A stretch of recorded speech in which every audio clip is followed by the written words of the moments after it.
Welcome to Meet the Candidate, and today's interview is with Colleen Melody, who is running for Supreme Court Justice position number one. Welcome to the program, Colleen, and look forward to the interview. Hi, good morning. Nice to be with you. Yeah, I noticed that you grew up in Spokane, as did I. What's a favorite childhood memory from that time?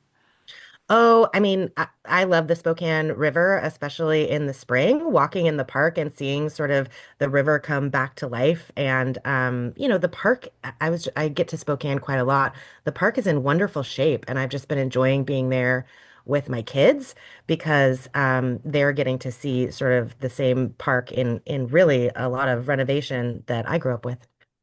It sounds cool.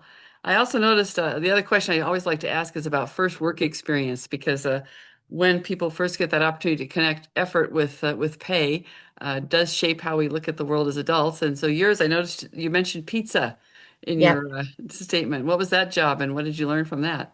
Oh, I worked at the Papa Murphy's Take and Bake Pizza on the South Hill for years during high school. At points, I worked almost 30 hours a week, especially as I knew that I would need to buy my own car.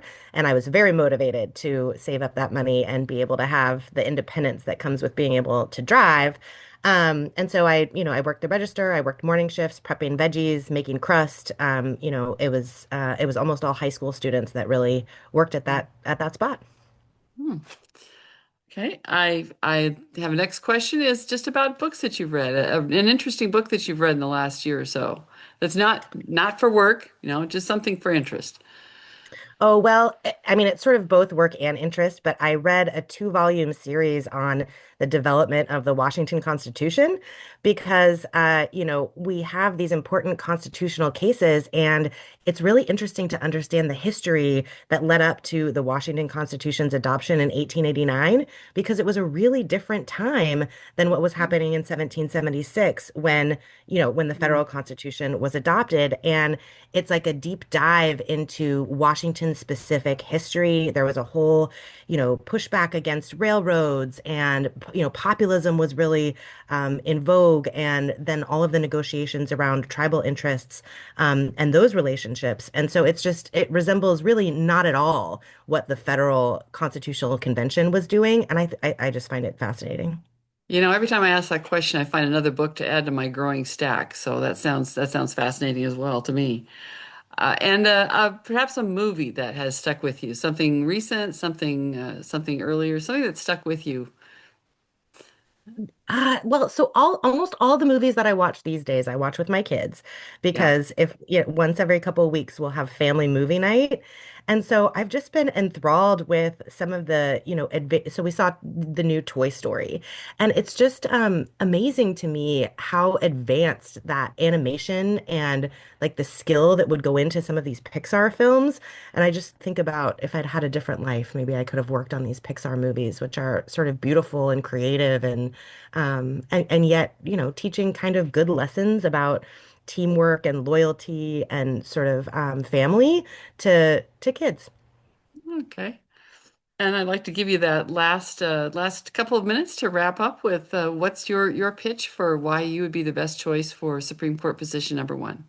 Sure. So, I mean, I really care about and understand the whole state. And as somebody from Spokane, I remember feeling like sometimes Spokane was, a little bit overlooked, Eastern Washington, by the kind of I-5 corridor folks. And because I was a lawyer in the Attorney General's office who traveled the state for 11 years, bringing cases from, the Palouse to the peninsula, I've worked and walked alongside people in something like 34 of Washington's 39 counties. And I think that gives me an advantage when I think about the law as it's applied in Spokane, but in Yakima, in Omak, right, in Port Orchard, in Friday Harbor, because I've worked in all of those places. And then I also represent, kind of a new generation of leadership on a court that is losing a lot of our really dedicated public servants. We're retiring at the end of this year, something like almost 100 years of judicial service and experience. And so, at a time when we're changing the guard a little bit, I think it's good to have somebody who is a working mom, who I'm married to a carpenter. I live in rural, unincorporated Western Washington.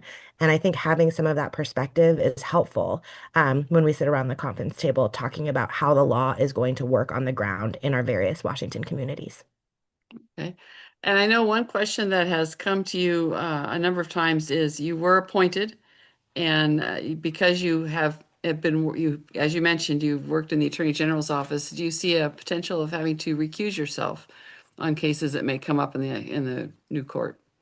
Yeah, the recusal rules are really important. I've already recused myself twice from cases where I had worked on or had enough connections with a particular matter that I thought my impartiality might reasonably be questioned. The Judicial Conduct Code sort of sets out the rules that apply to people who were in public service because we don't want to punish public service, right? We want to Mhm. incentivize public servants to join the bench, but we also want fair, impartial courts. And so those rules are in Section 2.11 of the Code of Judicial Conduct, and they're very important. Okay. Well, I thank you for taking the time to join me this morning, and I will be getting up my interviews with all three of the candidates for this position later today. Thank Okay, well, you. thanks for the work you're doing to educate voters. All right. All right, bye bye. Bye.